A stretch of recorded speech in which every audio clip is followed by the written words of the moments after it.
함께 보실 하나님 말씀은 히브리서 11장 27절에서 40절까지 말씀입니다. 신약성경 366페이지 전후로 있습니다. 히브리서 11장 27절에서 40절까지의 말씀을 드라마 바이블로 봉독하겠습니다.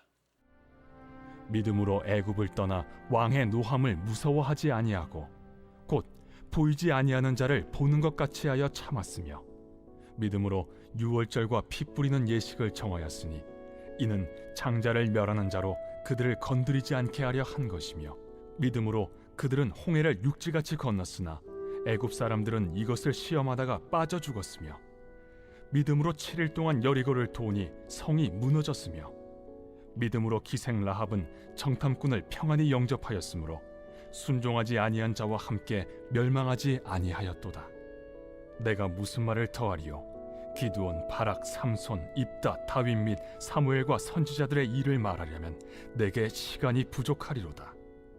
그들은 믿음으로 나라들을 이기기도 하며 의를 행하기도 하며 약속을 받기도 하며 사제들의 입을 막기도 하며 불의 세력을 멸하기도 하며 칼날을 피하기도 하며 연약한 가운데서 강하게 되기도 하며 전쟁에 용감하게 되어 이방 사람들의 진을 물리치기도 하며 여자들은 자기의 죽은 자들을 부활로 받아들이기도 하며 또 어떤 이들은 더 좋은 부활을 얻고자 하여 심한 고문을 받되 구차히 풀려나기를 원하지 아니하였으며 또 어떤 이들은 조롱과 채찍질 뿐 아니라 결박과 옥에 갇히는 시련도 받았으며 돌로 치는 것과 톱으로 켜는 것과 시험과 칼로 죽임을 당하고 양과 염소의 가죽을 입고 유리하여 궁핍과 환난과 학대를 받았으니 이런 사람은 세상이 감당하지 못하느니라. 그들이 광야와 산과 동굴과 토굴에 유리하였느니라.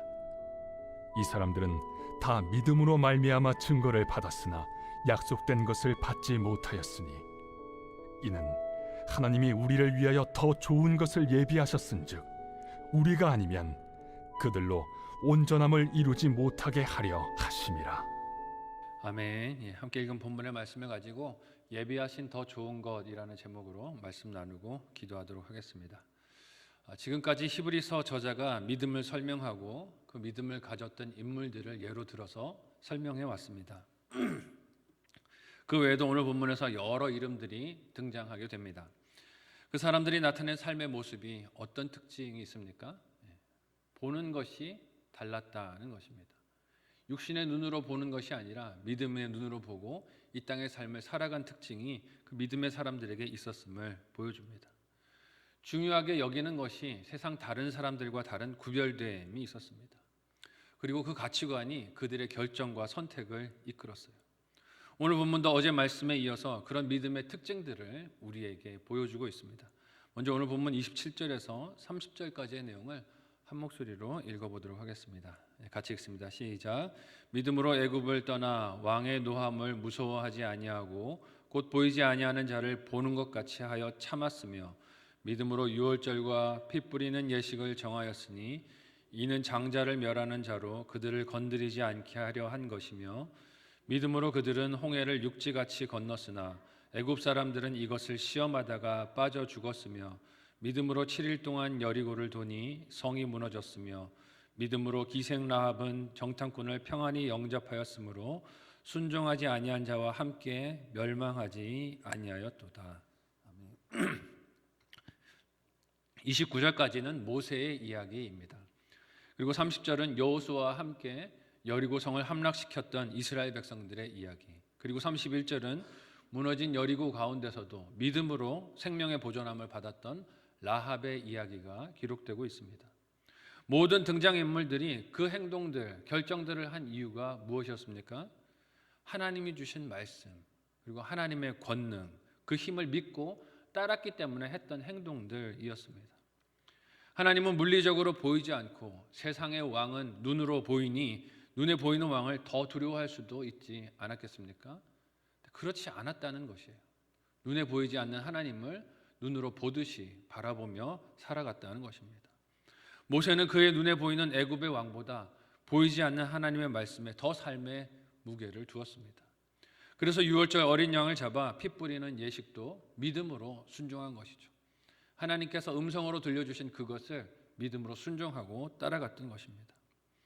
똑같은 홍해였지만 히브리서 저자는 믿음으로 건넌 모세와 이스라엘 백성은 그 홍해를 육지같이 건넜어도 애굽 사람들은 이것을 시험하다가 그 홍해에 빠져 죽었다라고 기록하고 있습니다.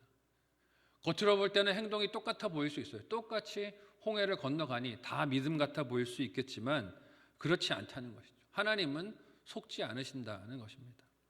하나님을 신뢰해서 내리는 선택이고 결정인지, 하나님을 믿지 않으면서 시험하고 행동하는 선택인지 하나님은 아신다는 것입니다. 이 믿음은 가나안의 큰 성이었던 여리고가 이스라엘 백성의 일주일 행진을 통하여 무너지게 했고, 그 멸망을 당하던 성에서 죽을 수밖에 없었던 라합을 살리시는 은혜를 베풀기도 하셨습니다.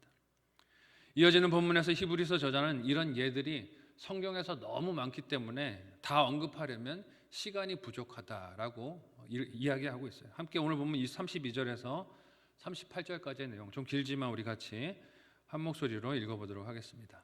같이 읽습니다. 시작. 내가 무슨 말을 더하리요? 기드온, 바락, 삼손, 입다, 다윗 및 사무엘과 선지자들의 일을 말하려면 내게 시간이 부족하리로다.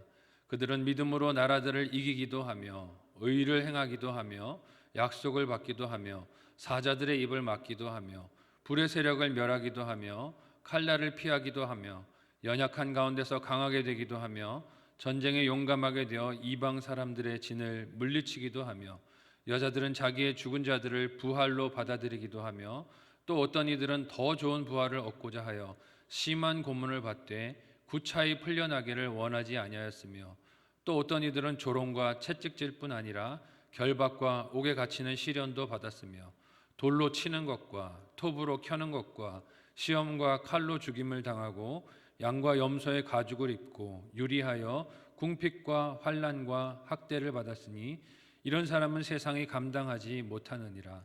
그들이 광야와 산과 동굴과 토굴에 유리하였느니라. 아멘. 읽은 본문에서 믿음의 특징이 어떻습니까? 지적 동의를 믿음이라고 말하는 것이 아닙니다. 이걸 깨달았습니다 하는 것이 믿음이 아닙니다. 이제까지 살펴왔던 히브리서의 증언을 바라보면 믿음의 참 면모는 그렇지 않다는 것을 알 수 있어요. 믿음은 삶을 움직여서 일하게 합니다. 자신의 성품과 경험을 넘어서 이전까지 하지 못했던 일들을 하게 하는 변화가 구체적으로 삶의 증거로 나타나게 됩니다. 그게 믿음의 증거라는 것입니다. 또한 히브리서가 말하는 믿음이 무엇입니까? 만물의 왕과 창조주가 되시는 하나님께 충성을 드린 마음을 바꾸지 않는 것이 믿음이라고 합니다. 상황이 어렵다고, 위기를 만났다고, 강한 권력을 만났다고 그 마음의 중심을 옮기는 것이 믿음이 아니라는 것입니다. 본문에서 만나는 신앙의 선배들이 얼마나 많은 핍박을 겪었다라고 오늘 본문이 기록하고 있습니까? 신학의 자유가 있는 우리는 상상도 하기 힘든 고난과 수모와 고통들을 그들이 당했음을 봅니다. 물론 믿음으로 나라들을 이기고 사자들의 입을 막고 강하게 되고 적을 물리친 승리와 성공도 믿음의 열매로 있습니다. 그러나 그게 전부가 아니에요. 이긴 것이 전부가 아니라고 말하고 있습니다. 반대로 믿음 때문에 사랑하는 가족을 잃어버리고 온갖 고문과 증오를 당하고 조롱을 당하고 매질을 당하고 잔혹한 방법의 죽임을 당하기도 했다. 우리 믿음의 선배들이 그랬다라고 말씀이 기록하고 있습니다. 승리만이 아니라 고난과 괴로움을 당하는 중에도 믿음이 드러나는 줄 믿으시기를 바랍니다. 그래서 고통 당하는 것, 고난과 환난을 겪는 것도 그것 때문에 우리의 믿음이 드러난다면 성도가 기뻐하고 감사할 일이 될 수 있다는 것입니다. 이러한 믿음의 결실이 무엇입니까? 그것이 승리이든 고난이든 신앙 선배들의 하나님을 향한 충성의 마음, 믿음을 꺾지 못했다는 것을 오늘 말씀이 우리에게 보여줍니다. 이것이 예수 그리스도 안에서 하나님을 만난 믿음의 힘인 줄로 믿습니다. 이 믿음은 환경적인 어려움이 온다고 이리저리 변덕을 부리지 않습니다. 환경이 어렵다고 그 환경을 바꿔보겠다고 이리저리 마음을 변모하지 않아요. 보이지 않는 하나님을 분명히 보고 살아가는 것이기에 보이는 세상의 일과 위협과 위험과 유혹들이 하나님을 바꿀 대상으로 여기게 만들지 못합니다. 이 믿음의 복이 저와 여러분에게도 함께 하시기를 예수님의 이름으로 간절히 축복합니다. 하나님만 충성하고 붙드는 것이 믿음인 것이, 또한 믿음이란 충성과 더불어서 끝까지 한 길로 가는 인내가 있는 것임을 봅니다. 히브리서 저자가 믿음에 대해서 이렇게 길게 증언하며 전하는 목적이 어디에 있습니까? 믿음의 길을 저버리고 떠나는 교회 지체들에게 한 길을 걷는 믿음의 여정이 얼마나 소중하고 귀하고 아름다운지를 발견케 하기 위함입니다. 이것은 멀리서 찾을 것도 없이 그들이 가까이서 배우고 듣고 같이 숨쉬며 살았던 믿음의 선조들에게서 찾을 수 있는 증거들, 흔적들이라는 것입니다.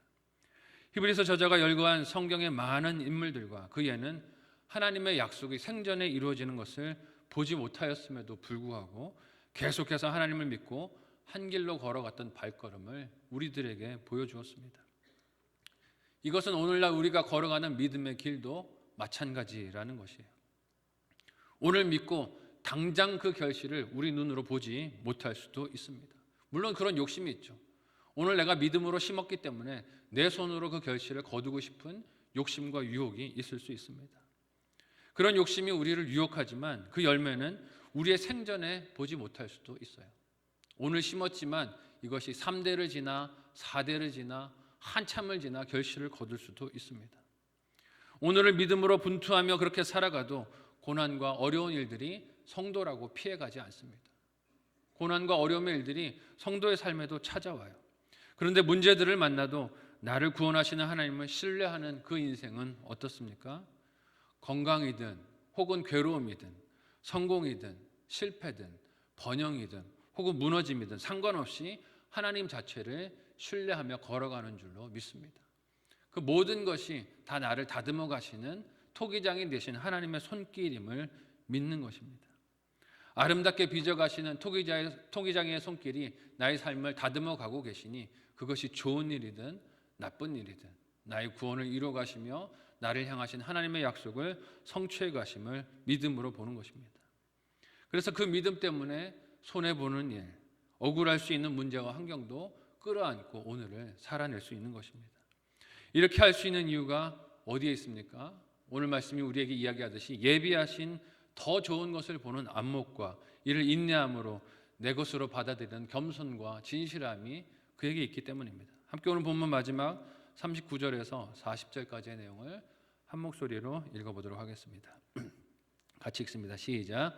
이 사람들은 다 믿음으로 말미암아 증거를 받았으나 약속된 것을 받지 못하였으니 이는 하나님이 우리를 위하여 더 좋은 것을 예배하셨은즉 우리가 아니면 그들로 온전함을 이루지 못하게 하려 하심이라. 아멘. 구약의 많은 인물들은 믿음으로 인해 증거는 받았지만 약속된 것, 즉 실체로 자신을 드러내신 예수 그리스도는 받지 못했습니다. 아직 그 시대 이전에 살았던 인물들이에요. 그럼에도 불구하고 그들은 부분적인 약속이라도 하나님을 믿음으로 그들에게 맡겨진 믿음의 경주를 이렇게 감당했어요. 승리가 있든 고난이 있든 믿음의 길을 포기하지 않고 하나님을 믿고 걸어갔습니다. 이와 비교하면서 히브리서 저자가 무엇을 말하고 있습니까? 예수 그리스도께서 오신 이후의 성도는 더 좋은 예비하신 것을 받았다는 것입니다. 믿음에서 물러갈 핑계가 없다는 것이에요. 믿음을 지키고 살아야 한다는 것이죠. 이렇게 예수님 이후 받은 더 좋은 하나님의 새 언약을 구약시대의 믿음을 따라 살았던 이들도 믿음으로 온전함을 이루게 되는 것이라고 말을 하고 있습니다. 예수 그리스도를 중심으로 그 이전과 이후 세대가 모두 받은 믿음이 온전케 되는 것을 잊지 말라는 것입니다. 이렇게 좋은 복음 예수님을 받았는데 다시 이전으로 돌아가려는 것은 너무 미련하고 어리석은 선택이라는 것이에요. 손에 잡히는 것 같다고, 과거 핏뿌리는 그 예식이 내 눈에 확실히 보이는 것 같다고 그것으로 속죄함을 받겠다고 돌아가는 것은 너무나 미련하고 어리석은 판단이라는 것을 잊지 말라고 경고하는 것입니다. 이렇게 더 좋은 약속과 은혜를 예수님으로 받았는데 이를 떠나는 것은 너무나 비극적인 선택입니다. 주를 사랑하며 믿음 안에서 끝까지 인내하고 걷는 것이 우리의 삶의 가장 큰 복이고 은혜이고 즐거움이 되시기를 예수님의 이름으로 축복합니다. 이 믿음을 저버리라고 유혹하는 많은 시련들이 찾아옵니다. 삶의 고난들도 있고 어려움들도 있고 때로는 풍요로 찾아오는 유혹도 있습니다. 삶의 여유가 생기면 또 그것으로 인해서 주님의 품을 떠나고 다른 것에서 즐거움을 찾으려고 하는 시험들도 찾아옵니다. 그러나 그것이 풍요이든 괴로움이든 고난이든 즐거움이든 주님의 품을 떠나지 않는 저와 여러분 모두가 되시기를 사랑하는 예수님의 이름으로 간절히 축복합니다. 아멘.